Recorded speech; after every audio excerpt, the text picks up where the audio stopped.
All right, welcome to Halitics. I'm Hal Ginsberg. So glad to be talking today. It is Friday, so it's a free-for-all. It means it's your day to call in. They're all your days to call in, but especially Friday, and we try to revisit some of the stories that we may have focused on during the week here at Halitics earlier in the week. By the way, let me just make a quick announcement. If you're one of those who just listen for a second and then you back off to find something else more exciting, we do have a really good guest Monday. I'm looking forward to bringing Andy Ellis, Maryland gubernatorial candidate, to Halitics. He'll come right back on. He is running, of course, as a Green, and we got a lot to talk about with Andy. So looking forward to that. A lot of issues that really resonate.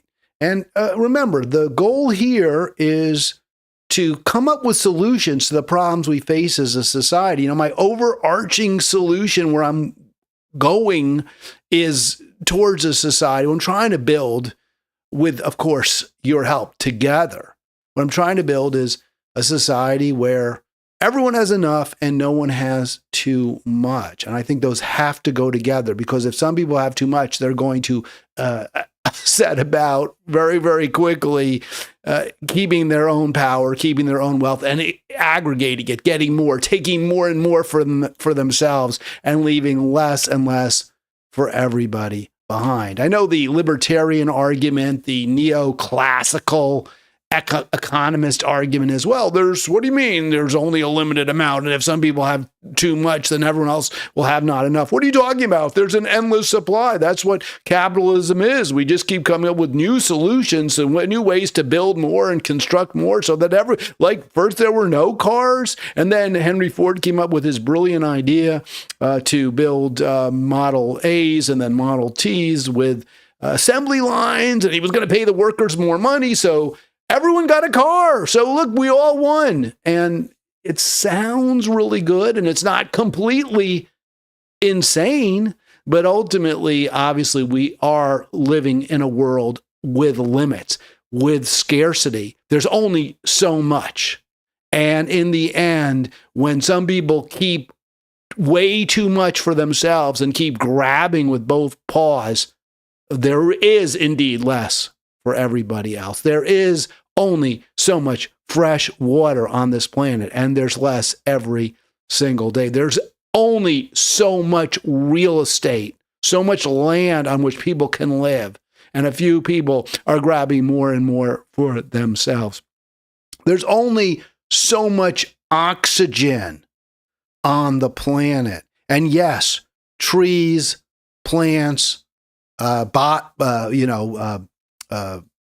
chlorophyll-based life forms consume carbon dioxide and even carbon through their roots, and do convert that into oxygen, or they convert the CO2, they sequester the carbon, and then they emit O2. So yes, you can generate more oxygen from plants, but we're consuming far more oxygen by burning carbon than we are creating more oxygen. So there's a limited amount of fresh air, of oxygen, obviously, as well.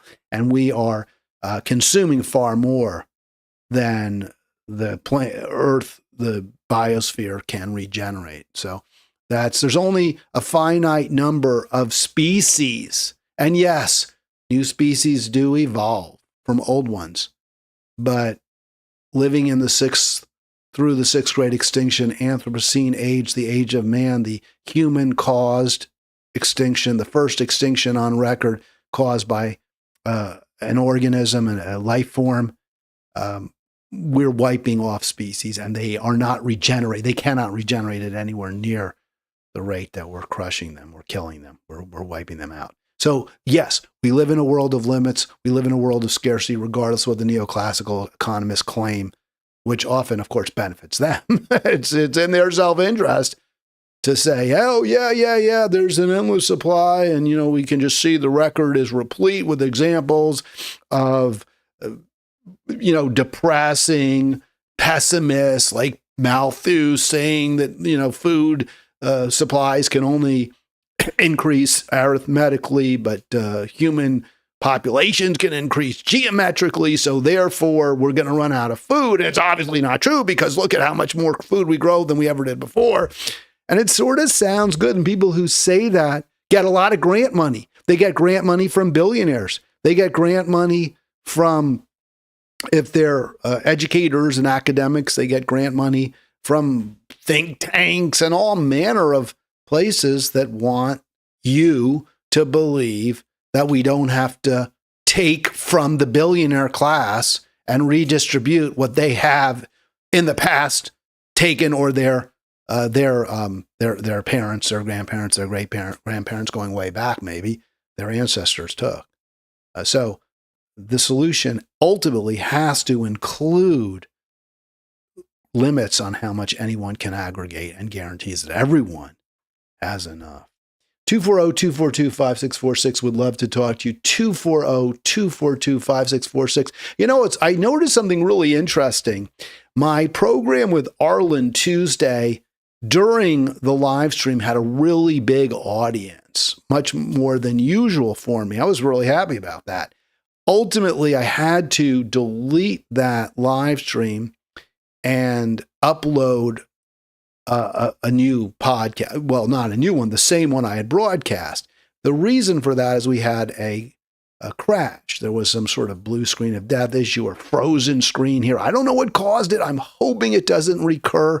I'm using 5-year-old equipment at this point, at least my PC is, and I got a very good quality one with a top-notch processor, and I'm not like somewhat of a nerd, somewhat of a computer geek, but I don't build my own systems. Probably it'd be better if I did. But I got what I read, and I did a little bit of research, not a ton, was like a sweet spot, efficient a computer system that would not be overly stressed by a podcast, that would do well with the kind of podcast I do, which is, by the way, not particularly demanding on a processor. You know, if I was a gamer, that's when you really put demands. If you live stream your gaming, then you really put demands on it. I think music can put more demands. I don't put a lot of demands on my live stream and on my system, even when I have callers and co-hosts. I mean, it puts a little bit. It's not nothing, but it's pretty de minimis, and modern systems can easily handle it. But my computer is, again, 5 years old, and it may be getting towards the end of its useful life. I hope that's not the case. We'll see if there's another freeze, another crash, but that sort of worries me a little bit. And I would love to be able to broadcast using Linux, because Linux is far more efficient. It's less hard on a system than Windows is. But the way I do my program, specifically taking calls from you, I haven't figured out a way to do that easily with Linux. It just doesn't work well as far as I can tell. And I've asked, and I've done a lot of research. So I have to use Windows 11 at this point. All right, Friday, 240-242-5646 would love to talk to you. And yes, so I uploaded, or I live streamed with Arlen Tuesday, and that video got a lot of viewers. And then I had to delete it because we had a crash in the middle and I didn't have a complete program through my live stream. But I had the program recorded through on my system, because the only thing that really crashed was I had the second part. I had the first part, then the crash. The first part recorded fine. Actually, it was from YouTube. I downloaded the YouTube first hour, and then I added the next 10 minutes or so to complete the program using editing software. And then I uploaded that. And lo and behold, that upload also has performed particularly well. So I'm wondering whether it was the title. I'm really trying to figure this stuff out. It's very, very hard to know. I'm looking at the thumbnail there. So 430 views for me, that's really good. Death penalty redux, corrupt Jared Kushner, faulty Dems, and then there's like a fault line, right? Like a earthquake fault line through the Democratic donkey.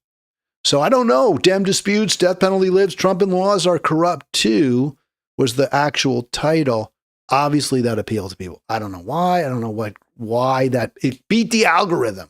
Clearly, to a degree, it got a lot of attention. If you see my videos, please click on them. If you haven't yet, please, I beg of you, subscribe.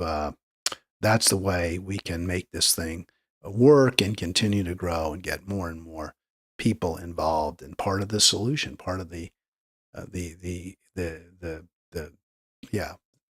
part help answering our problems, part of the solution, not making things even worse. I was struck by this headline. I was looking through my Montgomery banner, and that's like a new media online newspaper. And the editor of it is somebody I know who's actually I've interviewed. I think I only interviewed them or her. I mean, it is a she when I was in Monterey. May have done it for Halitics. I don't know, a few years ago. I'm not sure.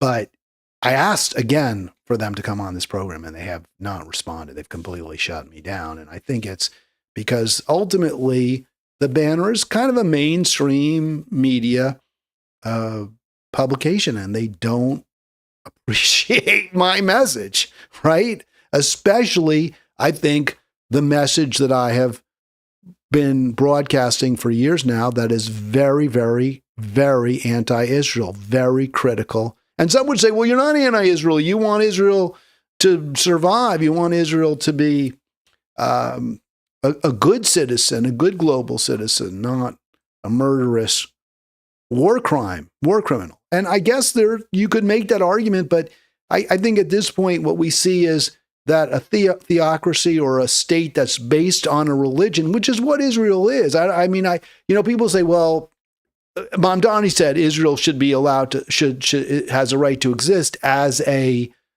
equal state where everyone has equal rights. But then would that be Israel? Because Israel, the name even comes from the idea that this is the land of Israel. Israel's actually a person. I think that would have been Jacob, I believe's name, right? There's Abraham, Isaac, and Jacob. And they're kind of the patriarchs even of Islam as well as Judaism. But the idea, I think, was after Jacob wrestled the angel, he got a new name. He was reborn as Israel. So when it's called the land of Israel, that means it's only for Jacob and his progeny, the Jews, because the offspring of Jacob are the Jews. Now, Jacob had a brother, Ishmael. I believe I got that right. Maybe I'm wrong. I don't know. I think he did. Because it was Abraham, Isaac, and then Isaac had, was it Jacob and Esau, right? There's Jacob and Esau. Ishmael was somebody else, was earlier. Jacob and Esau. Or Isaac and Esau. Was it? I don't know. I don't know what the hell I'm talking about. In any event, the descendants of Jacob who became Israel were the Jews. So when it's called the land of Israel, that means it's for the Jews. So I don't know how you have an Israel. I mean, ultimately, it seems to me somehow a contradiction, a paradox, when you have a country that's called Israel. It's the land of Israel. It's the land of Jacob, and therefore the Hebrew patriarch, not for the Muslims. So, so do I think, names aren't as important, obviously, but as the land of Israel, it is a Jewish state. So I don't know that I believe that do countries have a right to exist? It exists. I don't think it should exist as a Jewish state. I have a huge, huge problem with that. 240-242-5646. Again, let me share. This story kind of grabbed my attention from the Montgomery Banner.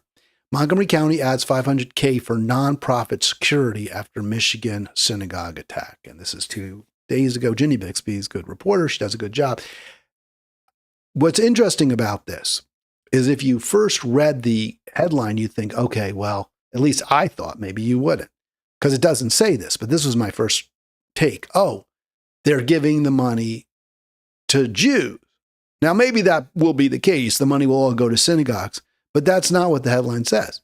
It just says for nonprofit security. And in fact, and I hope this is what happens, that money is not going to be earmarked for, is not going to go solely to, or the lion's share will not go solely to Jewish institutions. Instead, it is earmarked. And I think this is actually a good program. I have no problem with this.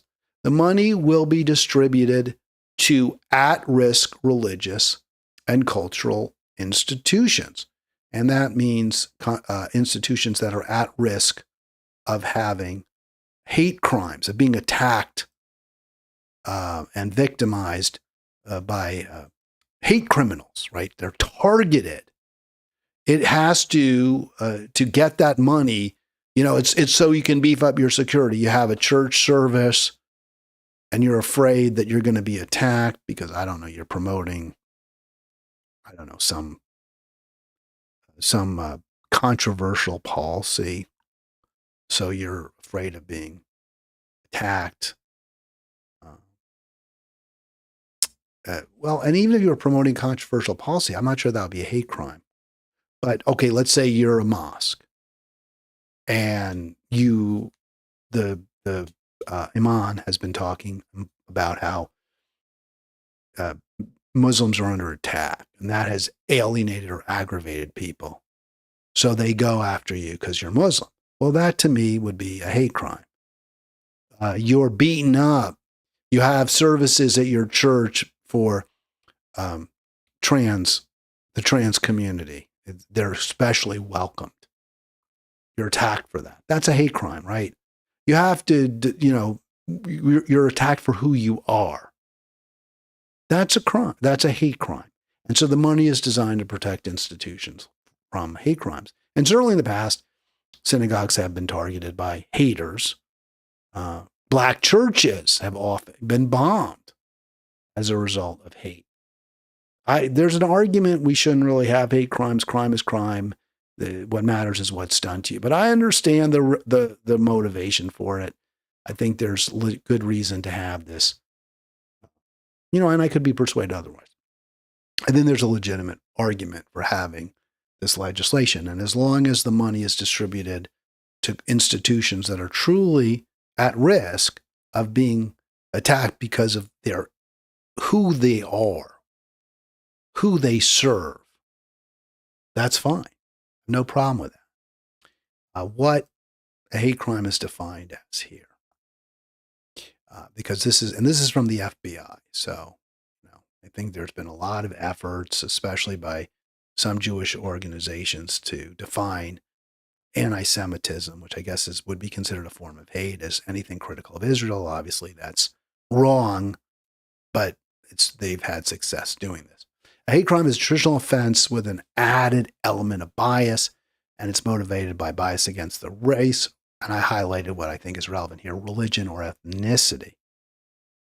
So let's say that you had a synagogue that was known for welcoming Israelis, people who were just, visiting from Israel, or they were Sabras or something like that. So a Sabra, I think, is someone who was born in Israel but moves to the United States. But they're not politically relevant, right? They don't spend a lot of time justifying, or any time really, defending Israel's crimes. It's just that they have a menorah in front of the building, and maybe they have a Jewish star, not an Israeli flag, but a Jewish star. If you attack someone because they're Israeli and for no other reason, that's a hate crime. If you attack an Israeli because they're wearing a T-shirt that says, remember October 7th, and some, some, even if that's the reason that you're attacked, that to me would not be a hate crime. You're not attacked for who you are. You're attacked because you're wearing a shirt that's offensive to people. That's not the same as a hate crime. So are you being attacked just because of who you are, what you're doing? That's the question. Now, to me, the synagogues that are under attack have a way to avoid being attacked and still be synagogues. Now, it's not like Jews in Nazi Germany. You were attacked because you were Jewish. Synagogues were burned down because they were Jewish houses of worship, period, end of story. It didn't matter what the rabbi said at service. The rabbi could say, Nazis are kind of onto something here. Maybe we Jews need to kind of fit in better or something of that sort, right? It wouldn't matter. They would have still torched the synagogue on Kristallnacht. They would have still broken in and destroyed it, the Nazis, because they hated Jews because they were Jewish. I don't think that's what we're seeing in this country right now. I'm not aware of that. What we're seeing are people who are incredibly upset because Israel is committing war crimes, because Israel's committing ethnic cleansing, because Israel's an apartheid state, because Israel is committing genocide, because Israel is pushing us into wars that are incredibly destructive, harmful, wrong. I don't think being angry at a synagogue that supports any of those activities, that supports Israel at this point, that's not anti-Semitism. Now, if you had synagogues attacked that were critical of Israel, that called for an end to the genocide, then I would say that is anti-Semitism, clearly. Because then you're going after these people because they're Jewish. But unless you define, and certainly the Zionists want to, unless you define Jewish as Zionist, as pro-Israel, then no, the attacks aren't because you're Jewish. The attacks are because you're supporting a criminal state, a terrorist state. So I posted that in response to the Banner's article, which is about how these synagogues are feeling unsafe and there's all this money set aside to protect them. And I don't disagree. There should be money set aside to protect institutions from hate. But the synagogues can protect themselves. And the best way for them to do that is, and they're congregants, right? So you don't have to worry while you're in Friday night services or Saturday services or high holy days or what have you. The best way you protect yourself is you declare solidarity with Israel's victims. You say, yes, we're Jewish. Yes, Israel has a Jewish star on its flag. But we renounce Israel. We renounce its crimes. They are contrary to the teachings of our religion. We stand with the Palestinians, the Lebanese, the Syrians, the Yemenis, the Iranians. That would be the way to protect yourself. And I mean, it would be the right, you shouldn't just say something to protect yourself. But in this case, you'd be saying what's right, what's morally just, what's morally compelled. So that's what the synagogue should do to protect themselves. And instead, you see those signs. I don't know if they're outside every single. I'm saying, well, we stand with Israel in its fight for safety and security or something. Israel's not fighting for safety and security. Israel is fighting to wipe out everyone who lives near it, basically, at this point. To completely level the greater Israel region and provide Lebensraum for its citizens. That's what Israel's doing. So if you are against that, that doesn't make you an anti-Semite. If synagogue said, we are against what Israel's doing, we stand with Israel's victims, we renounce its weaponization of anti-Semitism to justify mass murder, they would be safe. Now, remember, my program, Halitics, is about solutions. So there is a problem. Some synagogues are being attacked. Some Jewish congregants at those synagogues are being attacked. That is a problem. There's a way to avoid that problem. There's a way to solve them. Stand with the victims of the country that you claim, to which you have claimed fealty in the past. Renounce that country. You'll be perfectly safe, and you'll be doing the right thing. Now, obviously, that message was not approved. You can see it was deactivated. That is not something that the banner wanted to put up there. And I looked at their community standards, and I guess it was too, controversial, or I'm not really clear what it was, why they didn't like it, but they deactivated it. I did look. I was like, well, what's wrong with that? Let me see if I can find, because I did check out their community standards. They said, well, I violated their community standards. Let me see if I can find it, because I want to find out. Community guidelines. Here we are. Be respectful. Let's see. Let me see if I can show you this real quick, because I don't know how I really did. I guess they're saying I made sweeping generalizations, maybe. I wasn't respectful. Was it hate? I don't think there was any hate there. I did call Israel genocidal. I understand that people don't like. I don't buy it. I don't think there was anything, but I get it. The term genocide obviously is triggering. It's clearly justifiable, but it's triggering in this context. So I reposted. I took out the word genocide because I thought, well, maybe that's the problem. Maybe that's what they don't like. Obviously, that didn't work either. As you can see, even without the word genocide, my content was deactivated.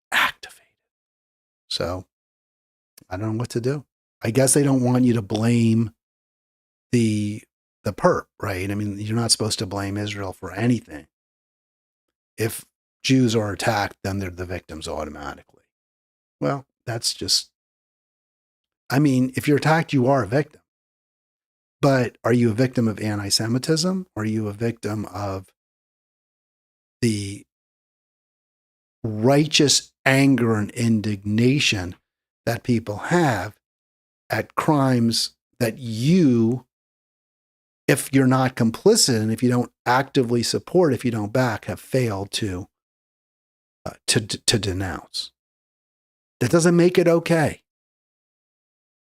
Doesn't make it okay to be attacked because you are a member of a synagogue that supports Israel. But it also means that when you are attacked, you're not the victim of a hate crime. You're the victim of people who are very, very, very understandably upset, are lashing out because they don't know what else to do, and they have no other options available to them. 240-242-5646 if you want to join me. 240-242-5646.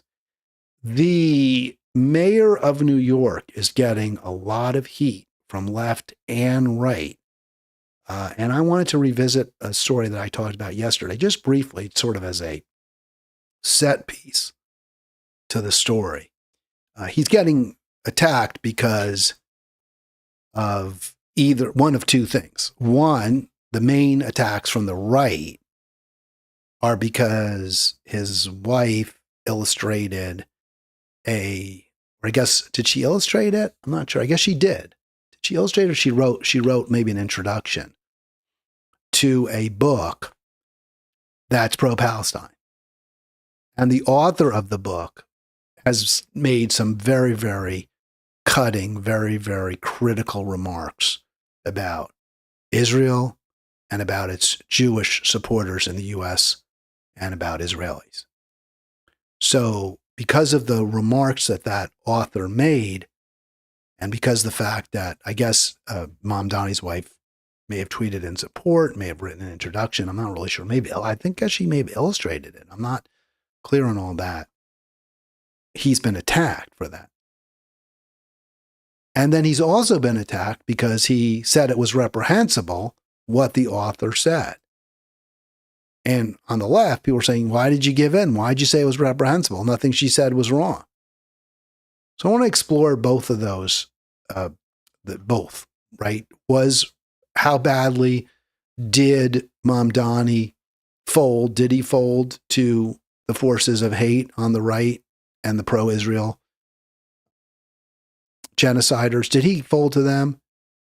And did his wife, or did the woman that his wife illustrated for, did she do something wrong? So I want to explore all of that. I think it's a little more complicated than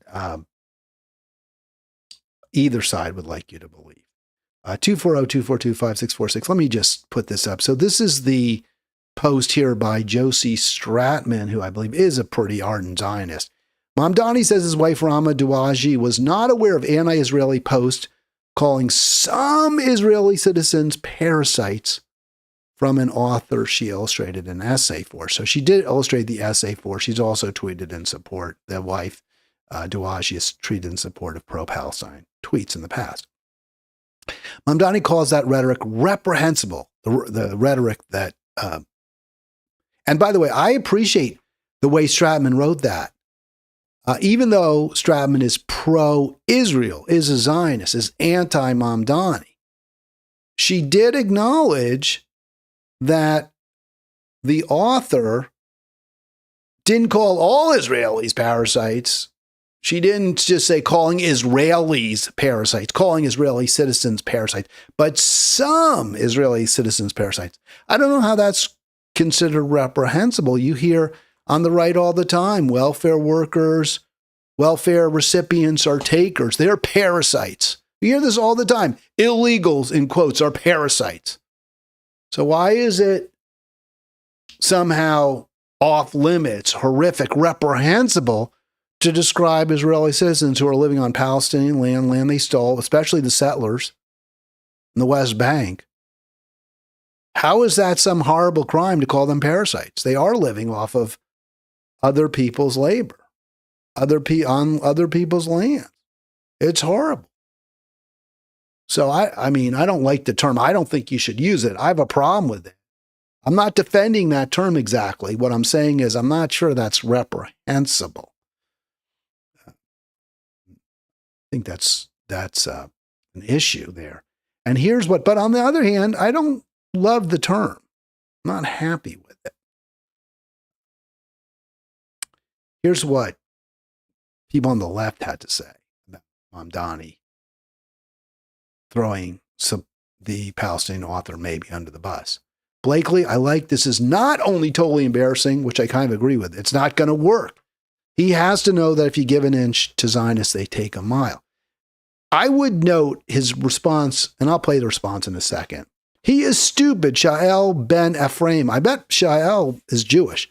He is stupid for apologizing and explaining nothing will ever be enough for Zionists anyway. They just want to destroy them. Stand tall. I think that's fair. It's politics. Why the F are you apologizing? They will never STF you. Shut the F up. This was a beta move, says S.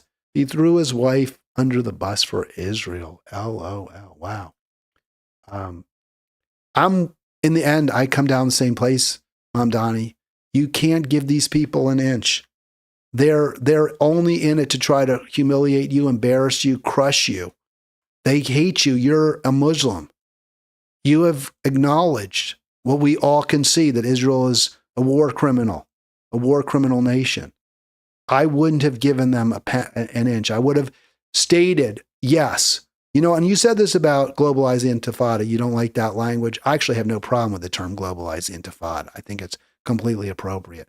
I don't know if you want to call people parasites necessarily. I have a bit of an issue with that. But acknowledge the pain that the Palestinian people are in. Acknowledge the terrible crimes being committed against them by Israel. And say that explains why maybe some language is being used that's problematic. That's the real issue, is the crimes against the people of Palestine that we should be addressing, not policing language used by someone who is in terrible pain, witnessing what her country members, her country women and men are going through. Let's see if we can play this video. Here we go. Leiter's kind of rhetoric before she took that job, and do you think that type of rhetoric is acceptable about him? I think it's.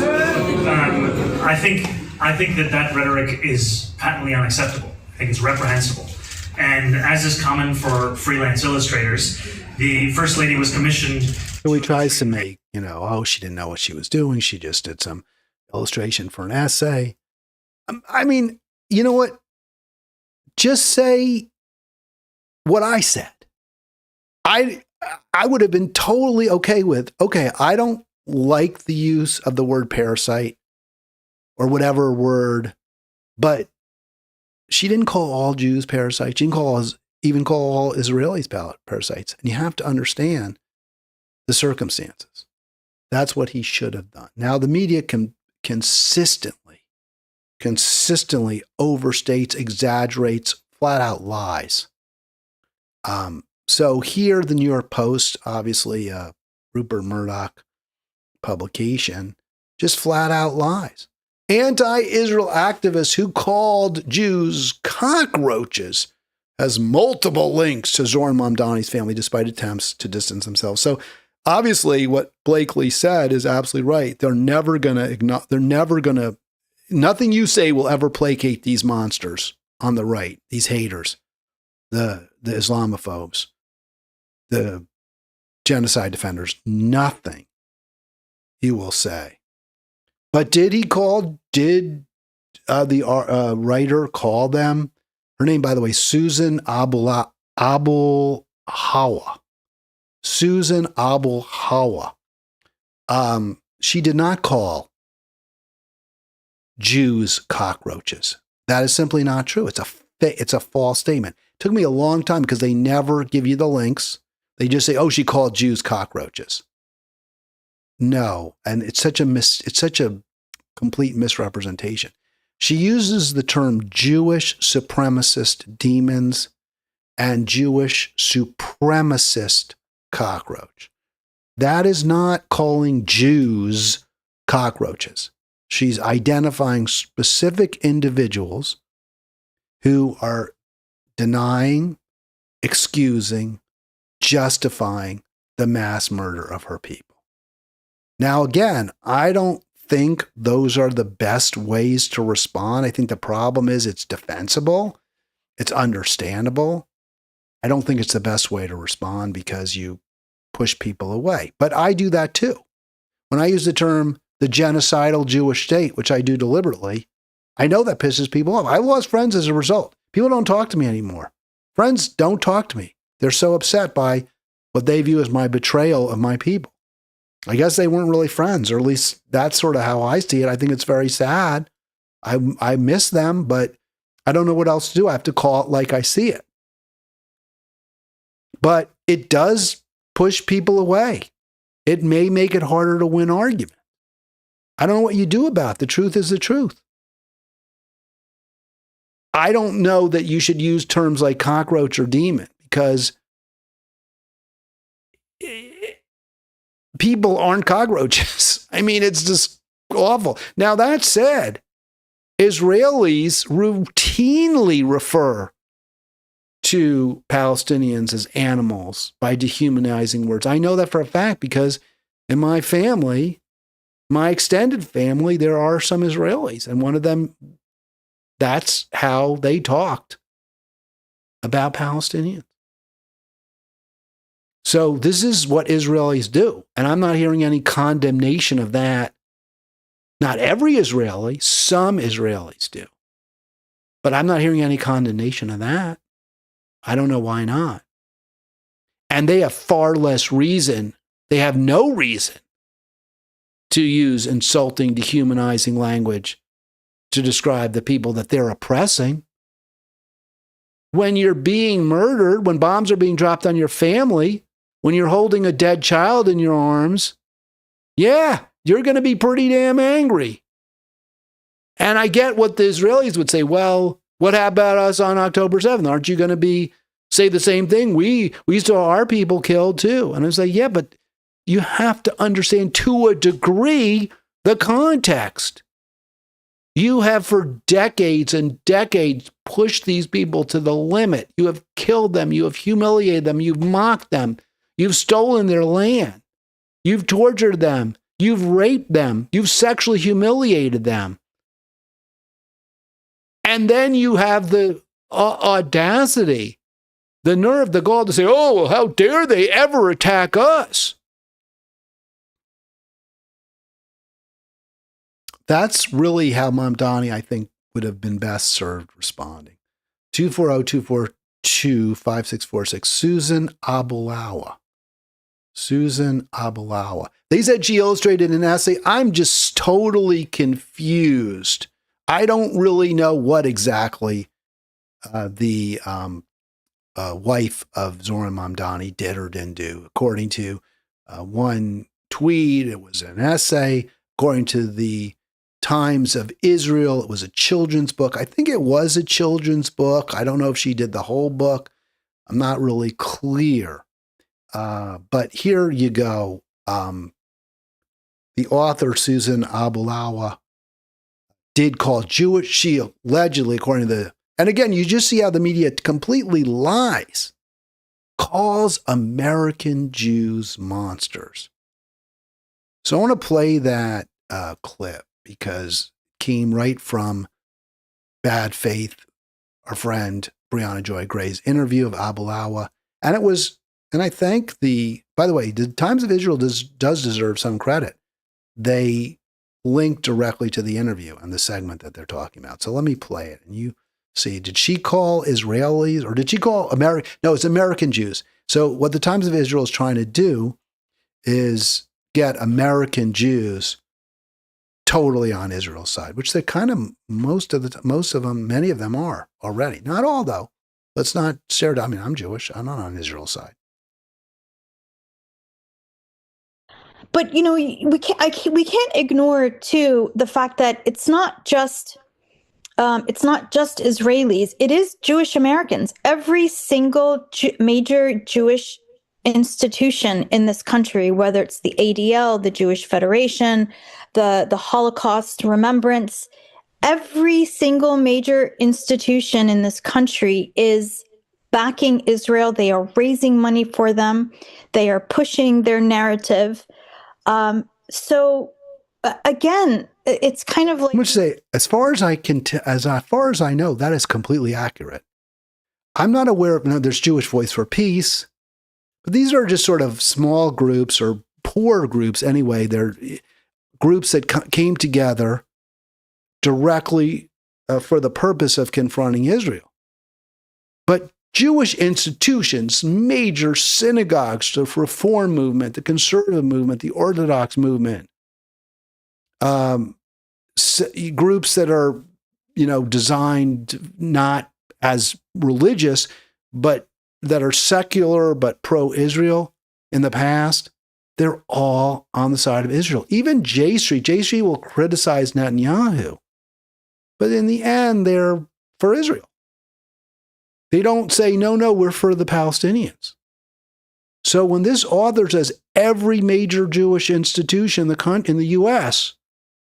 is pro-Israel, I think she's speaking absolutely the truth. And I find that so upsetting. It's so heartbreaking to me. I guess I get it. This crazy tribalism that causes so much trouble. It's so harmful. Yes, some loyalty to your group is understandable and even can be really, really good. If you say, I want to help my group out, I want to make sure we all have enough to eat in my group before I worry about others, I get it. You want to make sure everyone in your community has enough to eat, has enough. I get it. But when you when you completely ignore, disregard the terrible things that your community is doing or that members of your community are doing to others, no, then you've lost the thread. Then you've lost humanity. Then you are, as she says, a supremacist, and in this case, a Jewish supremacist. You're saying it doesn't matter. what happens to anybody else. If somebody in my group or my group is doing it, my institutions are doing it, it doesn't matter how badly others are hurt or killed. That makes you a supremacist. You believe that you get to do whatever you want. It's wrong. It's just completely, utterly wrong. And when Abu Lawa, terrible with names, aren't I, says this, she's spot on. Said, I'm not obligated to be polite to them. In fact, to be true to my people, I should say even more than I'm saying, frankly. Yeah. They deserve more. They deserve harsher words. Like I said, I just don't have a vocabulary that's terrible enough to describe what they're doing. And I want to stop that there because I totally get what she's saying there too, what Abu Lawa is saying there too. And I've said this on Halitics. I've said, when you look at what Israel has done to Gaza, there's just no words. Its language is inadequate. And by the way, this is what we're doing to Iran right now. Totally unjustifiable, unprovoked war. I saw a really good point too. What this is about oil? We have all the oil we need. We're floating in a sea of oil. We have too much oil. Far too much. What is this about? This is just about complete control and wagging the dog so that, we distract people from Epstein and lots of other factors too. But these are crimes. Terrible, terrible moral outrages. And Abu Lawa is nailing it here. Language is inadequate to describe this. They do not possess a conscience, that they cannot see me as human, frankly. They're the ones who see me as subhuman, and they act towards me in such a manner as if I were, something to be crushed, an ant or what have you. That is the material harm that me and Palestinians everywhere, especially in Gaza and in the West Bank, receive from them. So it's just, she's completely correct. And you just have to say, well, you can't give in. Now, I want to say I give Mamdani a bit of grace. And Brianna Joy Gray says later on in that segment, I'm not going to play it now because we're running out of time, but she says later on in that piece that Mamdani has said some really good things. Like, for example, he refused to condemn globalize the Intifada. He said, it's not a term I use and I will dissuade its use, but he didn't come out and attack the people who were saying it. And he tended often to, when there were the protests outside the synagogue where West Bank land seized, stolen from Palestinians was being auctioned off, he condemned that. He said, that's wrong. He said, maybe the protests are wrong, but what's going on in that house of worship is wrong too. So I give him a little bit of grace. And I would note that it's really tough. I mean, he wants to run the city. He wants to solve the problems that the city is undergoing. And yes, he won the race and he got over half the city, the votes. But the most influential, the most powerful people in the city are arrayed against him, whether it's the newspapers, the New York Times, obviously, even more obviously, the New York Post, the billionaire class that wields so much power. They are against him, and they're constantly attacking him, criticizing him, misrepresenting his words, twisting them. And that makes it really hard to govern. Even when he does give them what he's like, well, maybe if I just give them a little bit, if I throw them a bone, it'll stop. And I can, focus on making life, improving the quality of life for the people in the city of New York. But as Blakely said, you never can placate them because because in the end, because ultimately what the New York Times wants, what the New York Post wants, what the billionaires on Wall Street want is they want Mamdani gone. They don't want him to succeed. They're terrified that his agenda will improve the quality of life for most New Yorkers. And that's the last thing they want, because we live in a world of scarce resources. And if you make things better for poor, struggling, and working class New York City residents and middle class New York City residents, you have to take something away from the people at the top, from the creme. You have to. And he gets that, and they get that. So they're going to go after him with guns blazing, and they're never, ever, ever going to stop. I don't know what you do about that, except, you got to return fire with fire. He's got to go right after them. He's going to got to say, yeah, this is dishonest media again and again and again. This is false. They don't want me to make your life better. They don't want me to make life just a little fairer for working class New Yorkers. And they're doing everything they can to tear me down. That's all you can really do. That's all you can say. And hopefully, you win.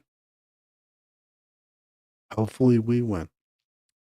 Okay, a final story I want to talk about. 240-242-5646. Hey, Ken, good to see you. And of course, CP, both you guys, or girls, or gals, or whatever, they, them, you, he, her, she, whatever. I don't care.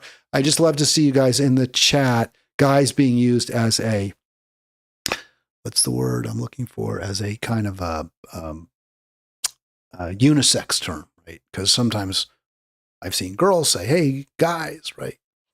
I'm going to assume that I think both you guys. I don't know. I don't care. It doesn't matter. We just love to have you in the chat. 240-242-5646. This was posted at on Halitics' Facebook page. And this is in response to I don't even know if they're out, the reports that Cesar Chavez was a sexual predator.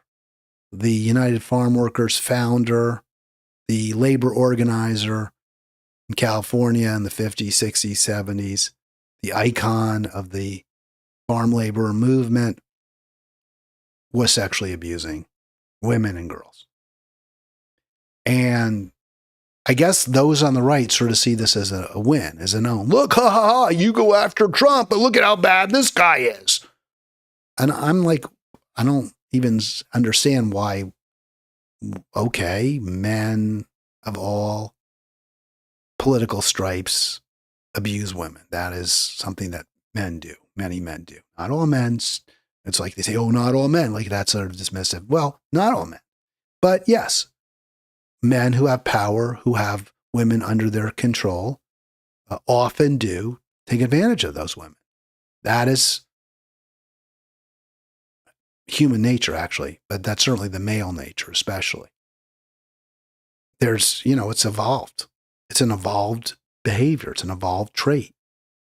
Powerful men, high status men, not only attract more women, but they also will take advantage of women who are not attracted to them, who don't want to sleep with them. That is how the human species evolved. There are evolutionary benefits when you act that way. I remember getting into an argument with somebody about this, a lefty. They're like, oh no, you can't say that. I'm like, well, why not? Why can't I say there are evolutionary benefits? Doesn't make it okay, doesn't justify it, it explains it. And if we explain and can understand behaviors that are harmful, then we can take steps to stop them. And how do we stop it? Well, the reason these men are able to take advantage of women, or also sometimes men or boys, and sometimes every now and then it's a woman who's at fault. They're able to do it because they have power, because they have money. They have an outsized impact on other people's lives. Like in the movie History of the World Part 2 by Mel Brooks, right? There's a scene where he's the king and he's like molesting all these women. And he's always like, it's good to be the king. Right, because if you're the king, who's going to say no to you? And you got all that power. You got the army at your disposal. You got the police at your disposal. So you can do whatever you want. And there's no consequences. So that's the problem that that the problem stems from that. So how do we address it? Everyone has enough. No one has too much. We don't give anyone that kind of power. We don't give anyone that kind of ability to either make or break someone's life. You're always going to have health care. And you can go after the king, and the king doesn't have that much wealth, doesn't have that much power, can't buy up the courts. That's how you reduce, you can't eliminate, you reduce this kind of abuse and unjust amount of power that some have over others. Robbie Suave has been, for some reason, totally in the bag for Trump and saying, oh, this is terrible. It's a witch hunt. We shouldn't reveal what's in the Epstein files. People are going to get unfairly tarnished and smeared. It's not right. And if we're going to do this to Epstein, then we need to do this to Cesar Chavez and everyone who ever had anything to do with Cesar Chavez. We need to expose them. Scrutinize his relationships with other labor leaders and the Democratic Party. Publish his private correspondence. I mean, I don't see why we shouldn't. I'm okay with doing all of that. But it's still not the same thing. Chavez got power and wealth where he didn't really get wealth. He never was wealthy. He never lined his pocket. He wasn't about that. But he did have power. He did have influence over people because he was a very effective labor leader. And he drew many people into his orbit for that reason. Other people who wanted to do good, they perceived he was doing good, and he did some good, but he also did some evil, clearly. Very mixed legacy. We're going to get into some other things he did that weren't good, besides abusing girls and women. But to the extent he had the ability to mistreat people, it largely stemmed from the fact that he was an effective labor leader. Epstein, by contrast, became a powerful and influential person because he was a pimp. He trafficked young girls. He provided them to rich, powerful men. And in return, the men made him rich and powerful. And he also blackmailed people. So all of Epstein's career, if you want to use that term, would seem to me totally relevant to being exposed because he was hidden, he was protected by, the richest and most powerful people and became them. He was protected by them. There were sweetheart prosecutions or complete charges were not pursued against him. He is emblematic of the entire corruption. He was at the heart of the corruption of governments all around the world. So, of course, we need to know who did what, how they related to him. That's totally different from Chavez. People who associated with Chavez weren't even likely to be sexual predators. They didn't associate with him for the purpose of getting a young girl to have sex with. They dealt with him because they were in the business of labor organizing. They wanted to make life better. Maybe they were laborers themselves. But the people who were having relations with Epstein were either people he was exploiting and abusing or people who wanted to exploit and abuse others through him. So it's completely different. But all that said, fine, go ahead, go through the records. No one's going to jump at that. And I would say if you want to go after someone or look at someone's record, I would say Dolores Huerta, right? She's kind of the grandmother of the movement now, 96 years old. She was a victim of Chavez. She had two of his kids. Apparently they were the product of rape. It's terrible. But she also protected him. Much as, not exactly the same as Ghislaine. Ghislaine Maxwell profited, clearly. She herself was a pimp. She profited from her, Epstein's criminal activities. I don't say that's true for Huerta. I don't believe it is. But Huerta's probably, she's 96. I probably would just let her go at this point. But her actions did put other women and girls in danger, and I have a problem with that.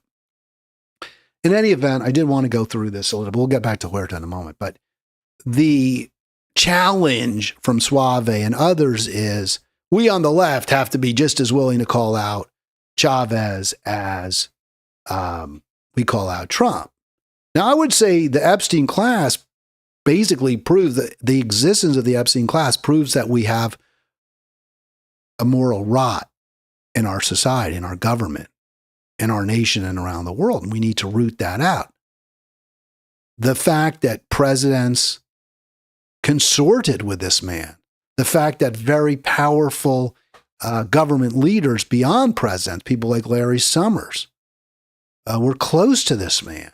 The fact that captains of industry, one point the richest man in the world, Bill Gates, were close to this man.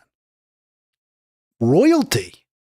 And all almost certainly because of his ability to provide them with sex with young girls. That would seem to be his entire calling card. So he represents that we've got a very, very sick society with a cancer that's metastasized through it, and we need to root that out. The fact that Chavez was a personal predator, was personally a predator, doesn't mean that the farm labor movement in and of itself is wrong, is corrupt, is evil. It means that he was a bad guy and should have not been allowed to lead it. So I don't get that. Then there was a response, and I made that point. What we really need to do is take wealth and power away from everybody who has so much that they can use it to protect a child predator and use it to prey on children or anybody.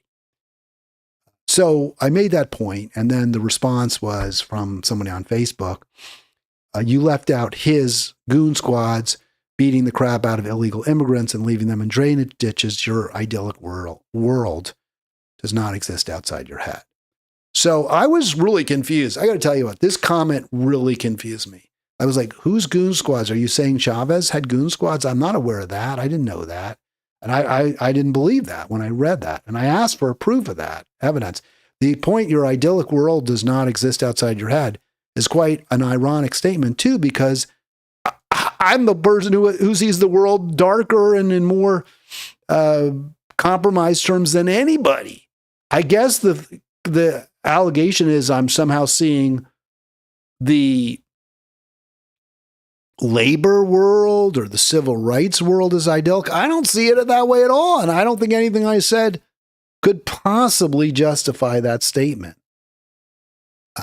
I guess maybe because I think that people who go into labor organizing, people who go into civil rights work, maybe on balance, I give them, if they're successful, if they're a figure of like Dr. King or even Chavez at one point, yeah, I honor their work, sure. But nobody is above the law. Nobody should be given up. Nobody gets a pass. There's a lot of stories about Dr. King and he had affairs. I'm not aware of him ever preying on underage girls, taking advantage of women. Maybe he did. If he did, that's really bad. I don't want to know about it to a degree, but if it's true, it's true. We have to deal with and reckon with it.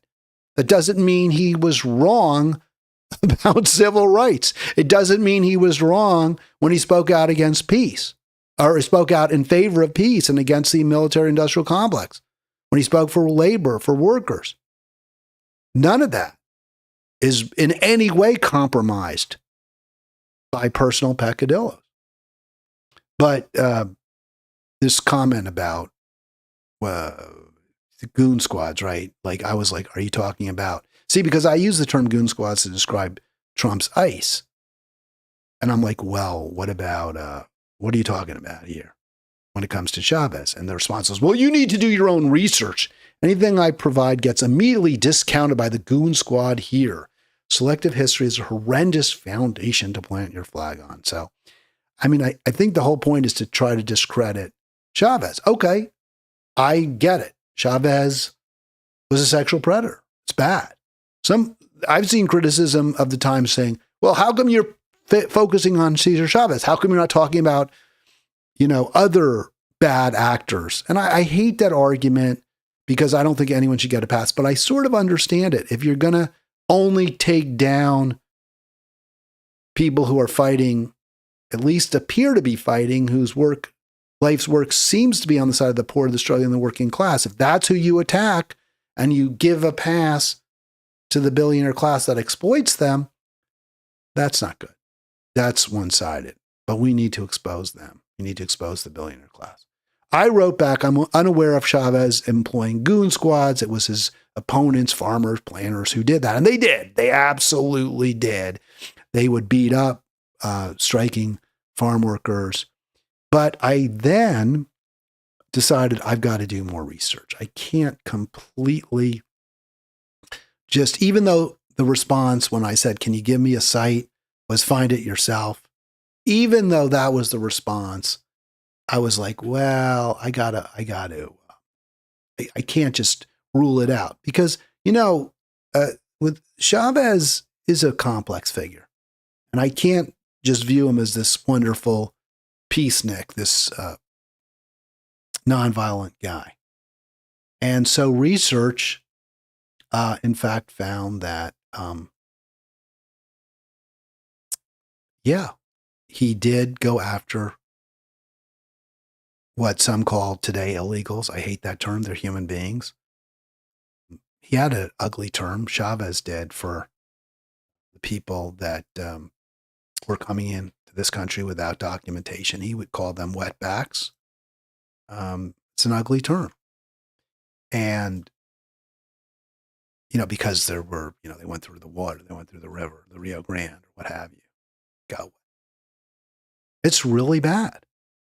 It's hard to square that with somebody who is renowned as a leading figure in the labor movement.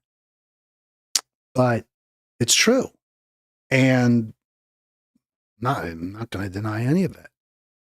I think in the end, though, that what Chavez did do, while it certainly does complicate his legacy or even discredit him significantly or to a significant degree, it doesn't discredit the movement for workers' rights and dignity. It doesn't in any way. It doesn't tell you. In fact, it's kind of just the opposite. It says every worker, every person needs protection. You need to be together.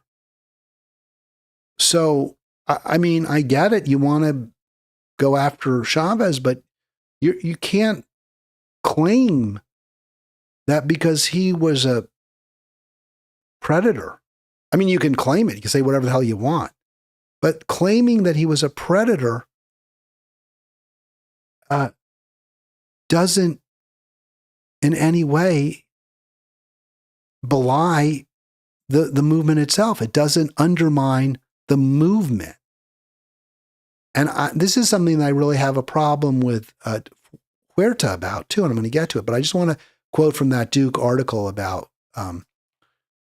Chavez, which I think, as far as I can tell, is completely accurate. Now, I don't know if he used goon squads. The attack on me was, well, he used goon squads. You call Trump's ICE goon squads. You should call Chavez and his anti-immigrant squads goon squads. Okay, if they were out there beating people up and shooting people, the comment was someone was left in the desert to die. Yeah, that's just awful. I don't know if it was true. Maybe it is true.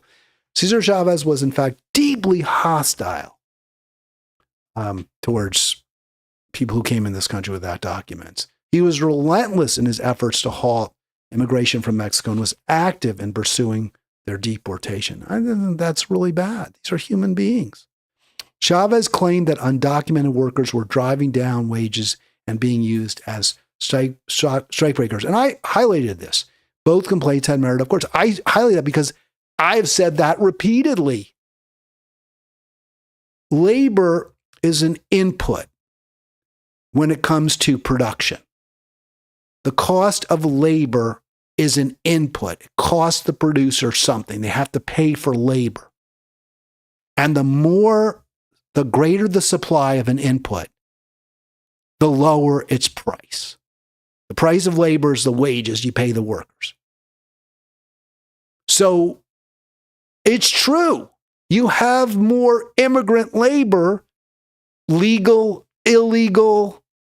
If you have more of it, then the workers seeking that work can't demand as high wages. Their wages will go down. I've said this. This is why when many on the left, or at least progressives, decry anti-immigrant sentiment among working Americans and call them xenophobes and racists and this and that, including many Latino Americans, Hispanic Americans who are anti-immigration, I defend them. I say, no, they have a legitimate reason for being against immigration. But you still have to recognize these people are human beings. But yes, the wages are being held down. It's true.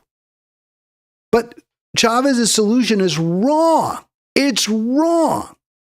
It's not, the right solution isn't to beat these people up. If he was doing that, it's not to try to get every single one deported. The solution is to make life better in the countries they are coming from.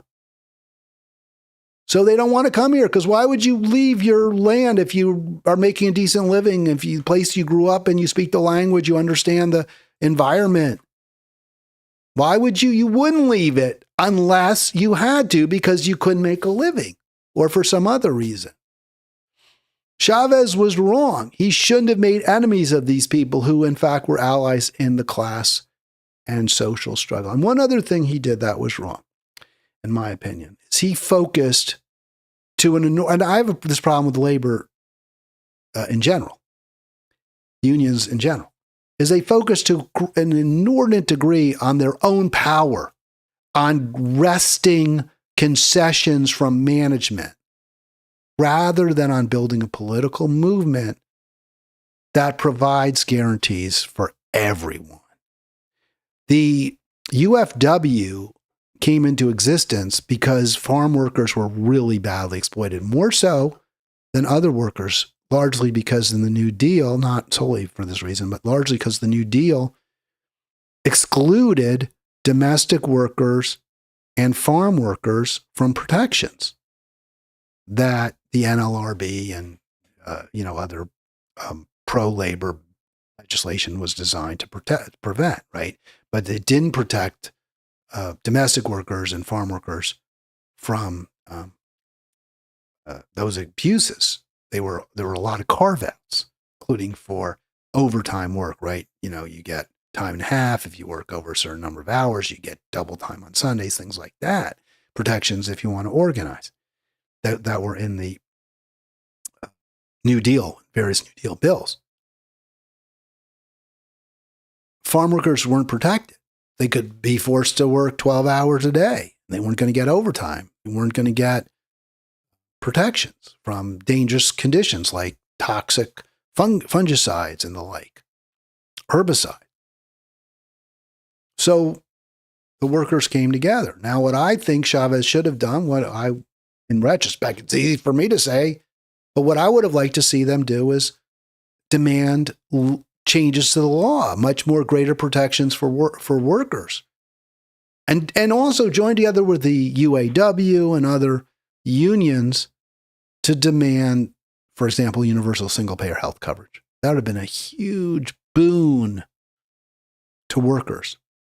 But a lot of unions are reluctant to do that because they view their power, the union bosses, the union leaders' power, derives in part from their ability to demand and wrest some concessions from bosses, from the union bosses demanding and obtaining some concessions from corporate bosses.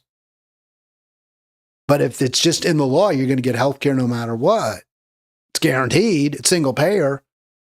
Then going back to the rank and file and saying, look at this Cadillac healthcare plan I just got you. You can't do that because they already have healthcare.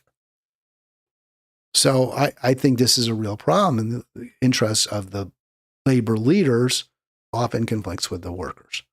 And this was clearly the case with Chavez as well. Although rank and file farm workers saw their wages under pressure from the influx of immigrants from Latin countries. It's true. You can't argue that point. But the best solution to that would have been addressing the conditions in Latin America, Central America, South America that caused so many people from those countries to want to come here. All right, I want to just finish with Dolores Huerta. Not my favorite. I really have to say I have had a bad vibe towards Dolores Huerta for at least since 2016, maybe before. But I feel like she's getting a little bit of a pass. She's 96 years old, so I don't want to beat up, she's not listening or anything. But look, she was abused by Chavez in the 1960s. And she had 2 kids that were product of rape by Chavez, or at least by product of coerced sex. I mean, I don't know where rape becomes, I don't know what terms you want to use. But clearly it wasn't consensual. He took advantage of her. And she was one of his earlier victims in the 1960s. And here's what she says, long after he's dead. This is what she told the San Francisco Chronicle. I'm nearly 96, and for the last 60 years I've kept this secret because I believe that exposing the truth would hurt the farm worker movement that I've spent my entire life fighting for, Huerta said in a statement Wednesday. And maybe I have no reason to disbelieve that was her motive. She may well have been right, too. I mean, if you discredit Chavez, maybe that would have destroyed the movement. I don't know that that's true. I question that statement, but it may well be accurate. She continued telling the Cron. Huerta also said she was moved to speak after learning that others had come forward with allegations. The knowledge they hurt young girls sickens me. My heart aches for everyone who suffered alone and in silence for years. Even as she condemned Chavez's actions, Huerta emphasized that the broader movement must endure. The farm worker movement has always been bigger and far more important than any one individual. Totally agree with that last statement. And I think that last statement kind of belies what she said. Well, I had to keep quiet because I didn't want to hurt the movement. But the movement, she just said, is bigger than any one individual. She was part of that movement. She was in the middle of that movement. You go to the other leaders in that movement beyond Chavez, and you say, hey, listen, this guy is a bad guy. This guy's sexually abusing me. And not just me. I'll bet there's other girls too and other women too that are being abused. We've got to make it clear that we're together. We're in solidarity for farm workers, but we're not going to tolerate this. I think you make your movement stronger when you do that. Plus, I find her tears for young girls, I find those crocodile tears. He was sexually molesting girls long after he had abused Huerta. She was, as I mentioned, I don't know if she was one of his earliest victims, but it was in the 60s. He started organizing in the 50s. The New York Times describes 2 women who were girls at the time. Murguia was, I think, 14, 15 years old, maybe younger, were abused from around 72 to 77. So this is the decade after he had been taking advantage of Huerta. If she had spoken out, she says it sickens her what he did to other girls, right? But she was in a position maybe to prevent him from doing that if she had spoken out earlier. If she had said, this guy is taking advantage of the girls and women in our movement. It's wrong. But the movement must endure. Together we must stand for farm workers, but not with a predator. So I'm not going to give her a complete pass for that. I think that's, and people are saying, well, you have to be critical of Chavez. If you're going to go after Trump, then you need to go after Chavez. Well, Chavez is dead, 30 years. You want to find people who enabled his actions. I'm okay with that. And I think she seems to be one of them. She was his left-hand woman, right? Is that the right word? Right-hand woman. She was there from early on. She had to, she says, well, the knowledge sickens me. Well, she had to know. Didn't she? Maybe she didn't. I don't know. But it sure looks like it to me, like she was over, she was covering for him because the movement was so important. A movement where she said is bigger than any one person. Yeah, I have a problem with Dolores Huerta for whatever that's worth. Probably not very much, but and maybe partly this is a little bit petty because back in 2016, during the Nevada caucuses and in the run up to them, she was a full-on Hillary Clinton supporter, and she went on TV and she went on radio and she went NPR and she went after Bernie Sanders dishonestly. She did. This is from the Daily Kos before it became a full-on mouthpiece for Democratic establishment. The moderator of this caucus in where there was kind of a ruckus, chairs were actually thrown. It kind of became very heated. There was a lot of pressure and a lot of tension between the Bernie crowd and the Clinton crowd, the Hillary Clinton crowd. A lot of Latinos there, some siding with Bernie, some siding with Hillary. It wasn't clear cut either way.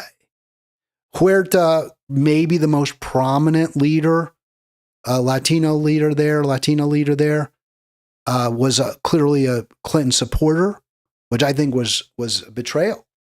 I think she betrayed her. Just like I said, the leaders of these movements often want to be able to claim that they somehow were the ones who obtained concessions, which is what you would have to do in a Hillary Clinton world because she plays groups against each other.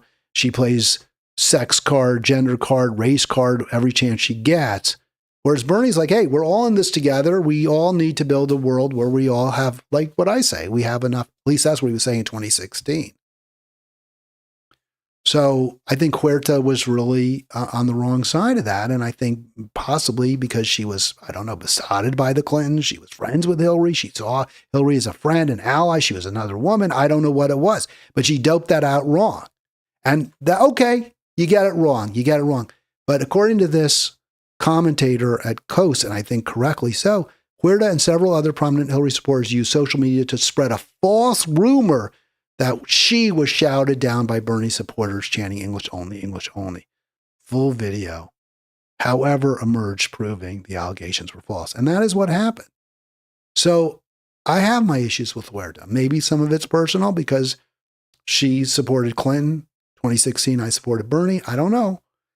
But if you want to go after the farm worker labor movement today, in the wake of the revelations that a man dead for 30 years was a sexual predator, I'm like, okay, I don't think people should ever get a pass. All right, that's going to do it for today's program. 240-242-5646. 240-242-5646 is the phone number, but actually don't call now because it's too late. You blew it. If you wanted to talk to me through the weekend, I will not be on. I will be on Monday with Andy from the Green Party running for governor here in Maryland. Really looking forward to speaking to Andy Ellis yet again. Enjoy your weekend, and thank you so much for being part of Halitics. Final word, there always is yet one more word. That final word, click like, click subscribe, means just the world to me. to have more and more people who are part of Halitics. And I'm going to move that subscribe button where it should be. There we go.